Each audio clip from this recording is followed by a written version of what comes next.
friend, welcome to Spellbound Homestead. My name is Taylor. This is where Laura Ingalls meets Morticia Addams, and I'm so glad that you're here. Today in this video, I'm going to be highlighting and sharing some of my favorite Vincent Price movies. I've talked about these movies before in the past in several other videos, and I thought I need to just make a sit-down video sharing with you my current list of favorites of his, and I just want to talk about Vincent Price. So if that sounds good to you, go ahead and grab your cup of coffee, tea, or beverage of your choice, and let's chat about it. It's not an extensive list of all his movies. I believe, if I'm remembering correctly, he has been in over 100 movies. So these are just a few that I have personally watched and enjoyed. So in no particular order, let's just go ahead and dive into it. The movie I want to talk about, and one of his probably more well-known movies, is The House on Haunted Hill.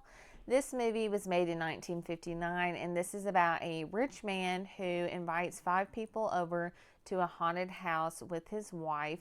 She was wanting to throw a party, but she didn't realize that the guests were going to be strangers to her, people that she didn't know, and so she's a little upset about it.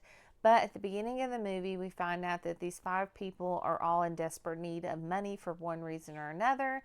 And the catch is that if they can spend the night and make it through the night, Vincent Price's character has promised that he will give them money. And so that is what the whole premise of the movie is about, is seeing who is going to survive through the night. The movie of his I'm going to talk about is The Tingler. This is actually probably one of my favorites.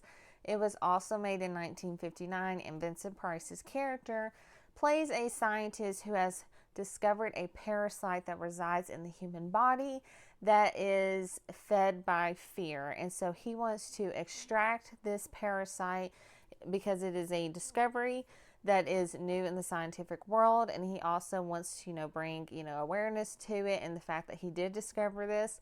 It is so campy, and I love this movie because I imagine that during the time that this was made, that this would be really fun to watch in theaters. So in 1959 must have been a very big year for Vincent Price, because the next movie is The Bat. This is just a classic murder mystery where a character called The Bat is terrorizing a town, and people are suddenly being murdered, and we're trying to figure out who is the Bat, what is Vincent Price's character, may or may not have anything to do with it, and all the other characters in the story. I'm going to backtrack a bit, and we're going to talk about Shock. This was made in 1946. If I am remembering correctly, I believe this was Vincent Price's first movie ever. I could be mistaken about that, but I feel like I read that this is one of his first movies.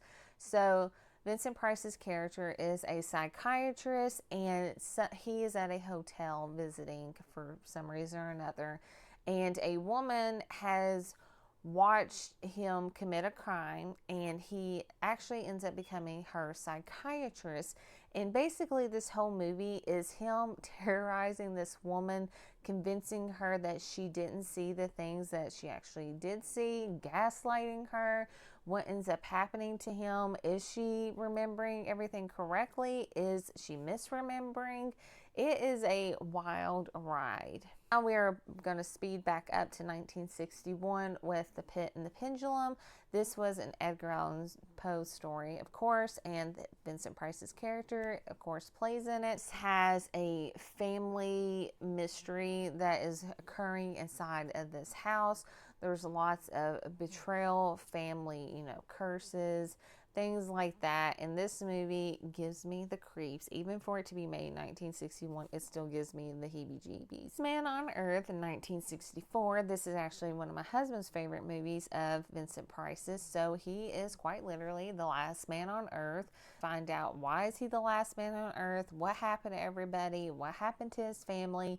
And is he ever going to find another human on the earth again? I'm going to share is Monster Club, which I have talked about before briefly in another video.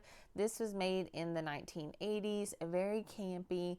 This is like an anthology where Vincent Price is the narrator, where he is inside of a monster club, which is a club, like a nightclub for monsters, enter into this nightclub, and he is telling these anthology stories. It's super cheesy and corny, but I do enjoy it, and I just love the way Vincent Price speaks and narrates in general. So that is one of the highlights of this movie, is just him being a part of it. And for honorable mention, we're going to throw in Edward Scissorhands, because Vincent Price does briefly make an appearance in Edward Scissorhands. He is actually Edward's creator, and so he does make a cameo in this movie. That is going to be it for this video. That was a very quick overview of just some of my personal favorite Vincent Price movies. If you have any favorites that you would like to share that I did not mention, please leave those down in the comments below. Or if I did mention one, please give me your thoughts and feedback on which ones you like or don't like. Anything of the sort about Vincent Price. I would greatly appreciate that, because I love chatting with you guys. With that being said, thank you guys so much for watching. Please be sure to like and subscribe on your way out. And as always, I hope you have a magical day.